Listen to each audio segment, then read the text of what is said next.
समय आ गया है। जिन मंदिरों में आप जाते हैं उनसे आपको भगा दिया जाता है, उनमें घुसने नहीं दिया जाता। जातिगत हाथापाई पर प्रताड़ना इस देश में चरम सीमा पर है। तो क्या डॉक्टर अम्बेडकर के दिए आरक्षण का लाभ तो हमने लिया? क्या डॉक्टर अम्बेडकर के दिए बौद्ध धर्म को स्वीकार करने के बारे में फिर हमारे समाज के लोगों को हिचक क्यों क्यों क्यों? देखिए, सर्वविदित है, बहन मायावती जी हमारी एकमात्र नेता हैं। बहन मायावती जी ने बहुजन समाज को एक नई पहचान दी है।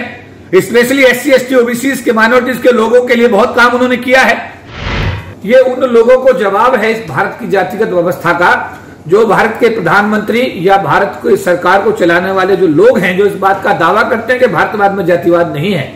भारतवर्ष में जातिवाद है, भेदभाव है, अत्याचार है, अन्याय है। ये घटना इस बात की प्रबल रूप से पुष्टि करती है कि आज अगर एक मृत महिला को भी अगर उसकी अर्थी से उठा करके उसको बाहर कर दिया जाता है, उसका अंतिम संस्कार तक नहीं होने दिया जाता, तो इससे बड़ा और एट्रोसिटी क्या हो सकती है भारत के अंदर। मेरा मांग है, प्रधानमंत्री जी आप संज्ञान लीजिए। आप भारत के प्रधानमंत्री हैं, आप पूरे देश के प्रधानमंत्री हैं, और भारत के गरीबों के साथ ये अत्याचार अगर आए दिन बढ़ते जा रहे हैं तो इस पर भी आपको संज्ञान लेना आपकी जिम्मेदारी में आता है। जो लोगों ने हरकत की है, जो इन्होंने ये एट्रोसिटी की है, असंवैधानिक ये गतिविधि हुई है, इस पर इन लोगों को कानून के दायरे में ला करके आप सजा दिलाने का काम करें, जिससे कि भविष्य में कोई भी व्यक्ति ऐसी दुस्साहस करने की पुनरावृत्ति ना कर सके।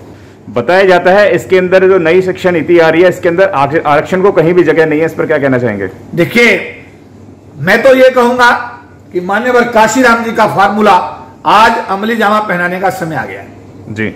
मैं बार बार ये समझा रहा हूं कि मान्यवर काशीराम जी, स्वर्गीय काशीराम जी कहते थे कि ये पेन है, इस पेन में लिखने का काम ये हिस्सा करता है जो 85% है, ये कैप है जो इसके ऊपर लगाई जाती है, समझे बात? इसका कोई रोल नहीं है, लिखने का काम ये करता है। यानी देश का 85% आबादी SC ST OBC माइनॉरिटी देश के विकास के लिए 24 घंटे काम करती है। बताना चाहता हूं क्या काम करती है।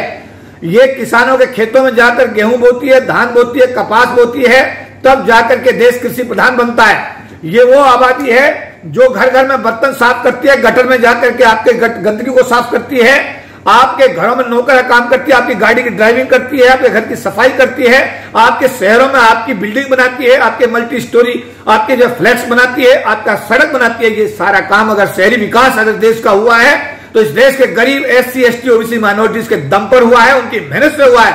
और देश में जो भी खाद्यान्न पैदा होते हैं वो भी गरीब समाज के लोग खेतों में जाकर काम, कोई किसान जिसके पास 500 बीघे जमीन है, 1000 बीघा जमीन है, कोई किसान खेत में नहीं जाता है, बल्कि गरीब SC ST OBC माइनॉरिटीज का आदमी खेतों में जाकर काम करता है। यानी कि इस देश के चहुमुखी विकास के लिए इस देश का गरीब तबके का आदमी, जिसको SC ST OBC माइनॉरिटीज के नाम से जाना जाता है, वो पूरी तरीके से इसके लिए धन्यवाद का पात्र है। इस गाइडलाइन के अंदर जो नई शिक्षा नीति है, इसके अंदर बताया जाता है 40 से 50 हजार कॉलेज और स्कूल तक बंद हो सकते हैं। इस पे क्या कहना चाहेंगे? देखिए, आप 40-50 हजार की बात कर रहे हैं, सरकारी क्षेत्र ही बंद किया जा रहा है, स्कूल उसका एक हिस्सा है। दिल्ली विद्युत बोर्ड में 10,000 लोग नौकरी से बाहर निकाले गए।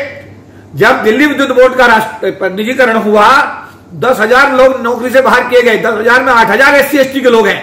यानी कि भर्ती तो 22.5% के हिसाब से ही नहीं हुई, उसमें भी कोताही हुई, लेकिन निकालते समय 80%, 75% के हिसाब से नौकरी से निकाल दिया गया।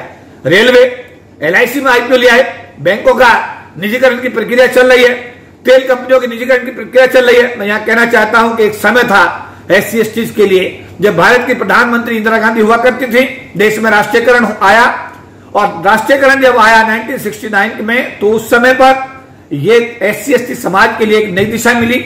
SC ST समाज के लोगों को नौकरी में आने के अवसर मिले, और एक एक घर में 2-2 एक-एक नौकरी गई, गरीबी की रेखा समाज ऊपर आया। आज ये संख्या 40 लाख 2 जुलाई 1997 को हुआ करती थी, आज 10 लाख के 8 लाख के आसपास रह गई है।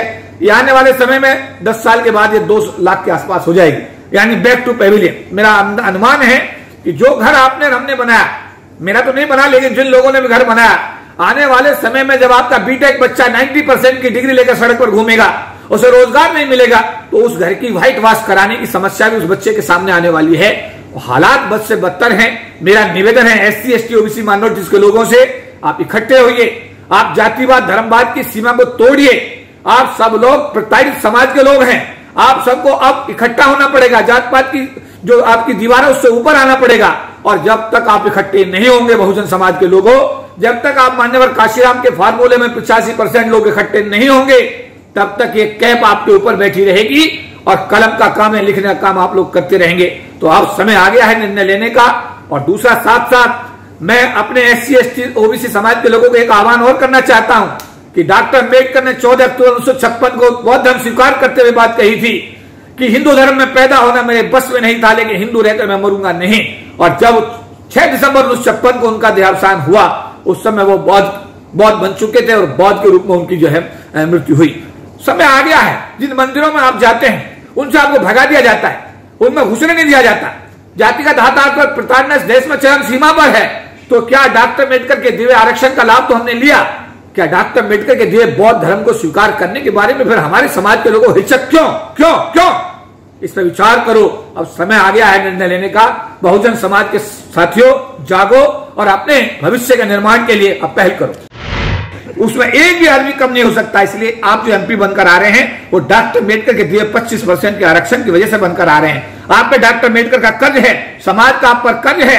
आप एक लोकसभा में एक 5 वर्षीय योजना में तो लोकसभा के MP रहेंगे।